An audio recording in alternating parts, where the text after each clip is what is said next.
everybody, this is the third day of the chemical quantities unit in 11th grade chemistry, and as you can probably tell, I did not make it into class today.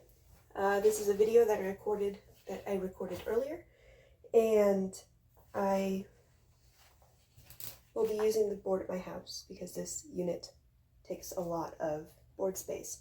So normally, like we normally do in class, just take our notes, fill them out as we go, answer the questions. There will be some work together questions that we will go over, and then there will also be some work alone questions, just like we normally do in class.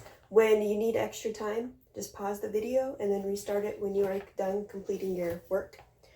The bell ringer for today on page 2 is determine the molecular mass of the following molecule, C6H12O6, and then what is the common name for this molecule. I'll pause this video and answer these questions, and then we will reconvene when you get done.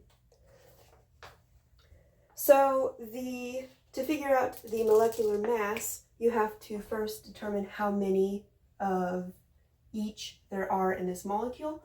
So C is carbon. There are 6 carbons in this molecule, and then there are, let me write it this way, H stands for hydrogen, and there are 12. And then oxygen is O, and that is 6. And then after you find the atoms that are present in this molecule, you have to determine the atomic mass for each of these. So carbon's atomic mass is 12.01 grams per mole. And then hydrogen's is 1.01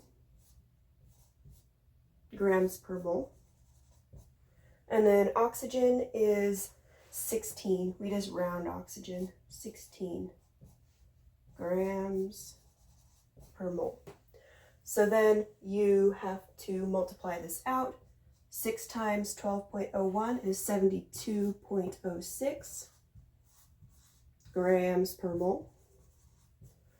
And then hydrogen is 12 times 1.01 is 12.12 grams per mole. And then oxygen, 6 times 16, turns out to be 96 grams per mole. And then you just add these two together.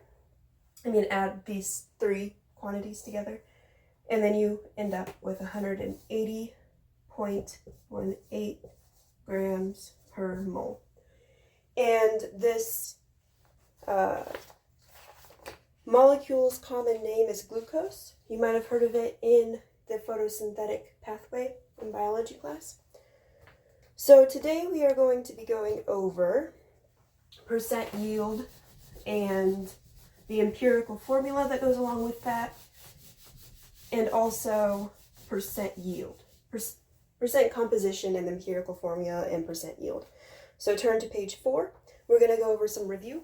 So if you recall from yesterday's lecture, what is Avogadro's number? Avogadro's number is 6.02 times 10 to the 23rd. And then 1 mole of a substance is equal to 6.02 times 10 to the 23rd particles, atoms, molecules, or another entity.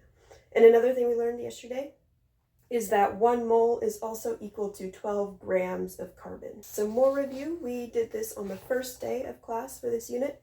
The formula mass is the sum of what? Atomic masses for all the atoms represented in its formula. Fill that blank out, and the units are AMU. Molar mass, the mass in grams of 1 mole of a substance. And what is the units for molar mass? It is grams per mole. And then the formula for moles is mass in grams divided by molar mass in grams per mole. And an important conversion factor that we will be using a lot is that 1 mole is equal to 22.4 liters. So then on page 7 we have some review questions based off of these review notes that I have for you. So what is the volume of 5 moles of H2O at standard pressure and temperature? Take a couple minutes and answer this question. Reconvene when you get done with it. So to answer this question, you have to remember this very important conversion factor that I wrote on the board, that 1 mole is equal to 22.4 liters. And since it's at STP, which is standard temperature and pressure, it equals that. If it doesn't say that, then the calculations get a lot more difficult, so you don't need to worry about that at this point. So there are 5 moles of oxygen times, you can do the railroad tracks too if that works for you. 1 mole goes on the bottom, and then 22.4 liters. Then you multiply that across, and you get the answer 112 liters of water. If you didn't get that question, take a couple more minutes and redo it. And then the next question is what is the molar mass of CH4? So CH4 is methane. And you have to find the CH4, I'm going to write it right quick. Find the amount of molecules in this molecule. So carbon, there's 1. Hydrogen, there are 4. And then you just have to find their atomic mass and multiply across like we did in the bell ringer. So carbon is 12.01 grams per mole. And then hydrogen is 1.01 grams per mole. Multiply that across, and it equals 12.01 grams per mole. And 4.04 grams per mole. Then you add those together, and you get 1605 grams per mole. So now we are going to move on to the percent composition of molecules. So as you can see on your little note sheet, the percent composition definition is the percent of the mass of each element in a compound, or the percent by mass, percent of mass, the same thing. And then the formula for percent composition is the percent mass of an element is equal to the mass of the element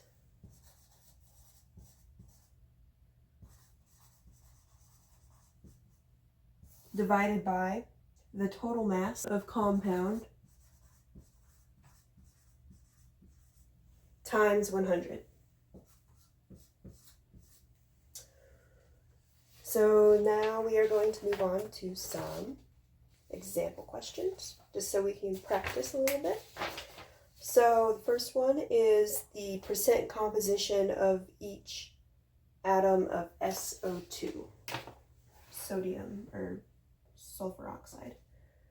So the first step is you have to do the very similar thing that we've been doing all this time. Write out the formula, write each of the elements down, determine how many of each are in this. So S, there's 1, oxygen, there's 2. And then you have to find their atomic mass. Sulfur's atomic mass is 32.066.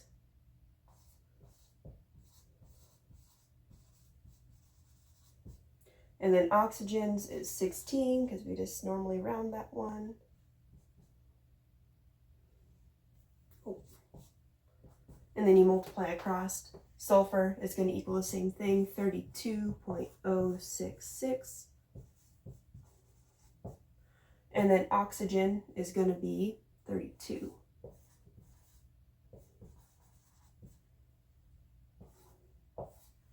Okay. And then afterwards you add these two numbers together, and that's going to equal 64.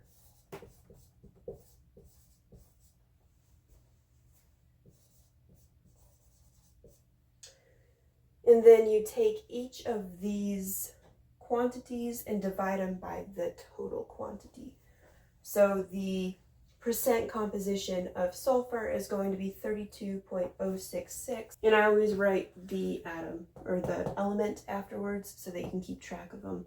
Divided by 64.064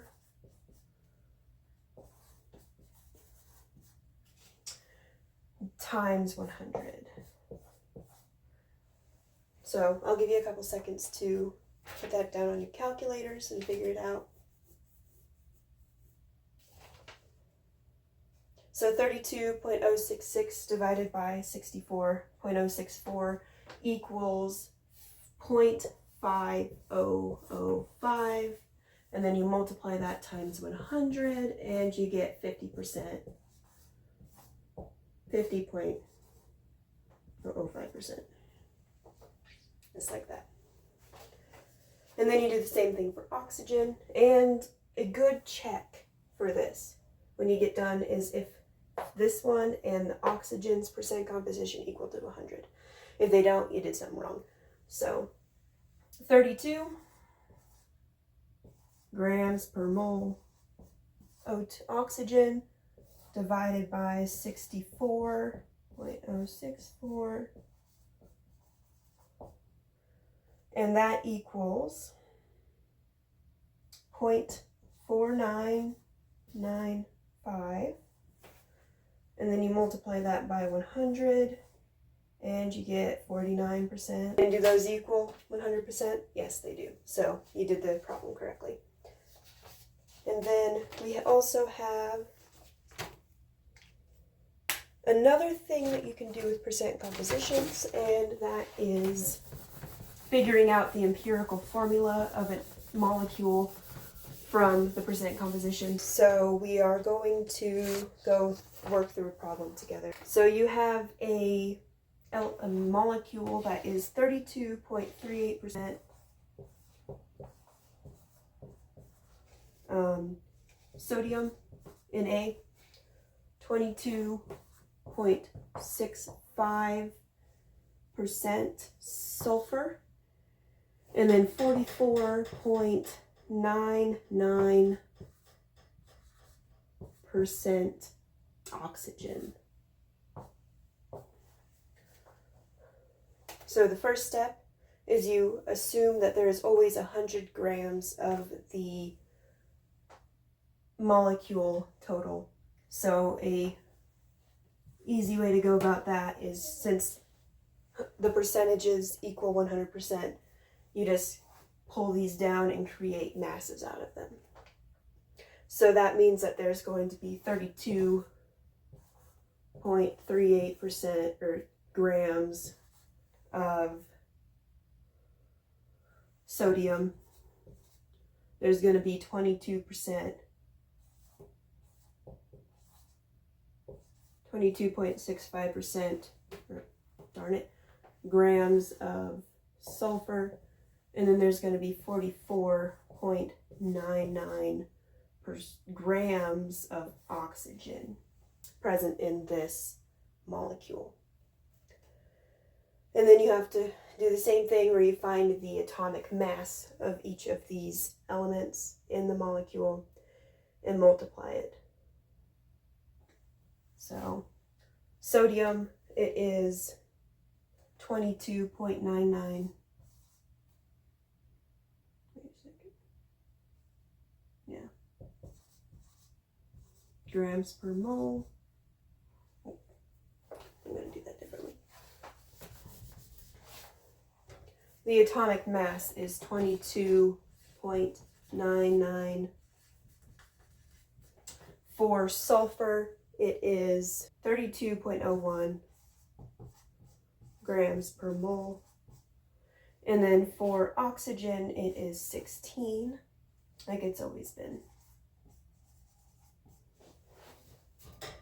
So then you have to use the train track method again and multiply this times 1 mole over the atomic mass of the element.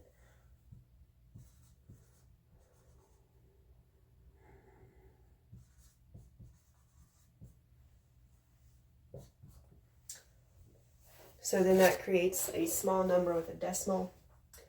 And for sodium, that is going to equal 1.41. I hope you guys can see that. 1.41.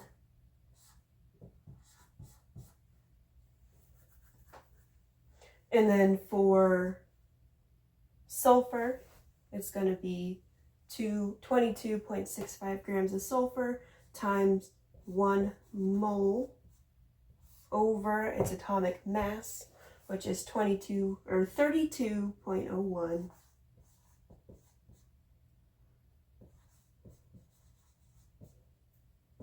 And then that's going to equal 0.71 moles of sulfur. That's going to be moles 2 of sodium. And then for oxygen, 44.99 times 1 mole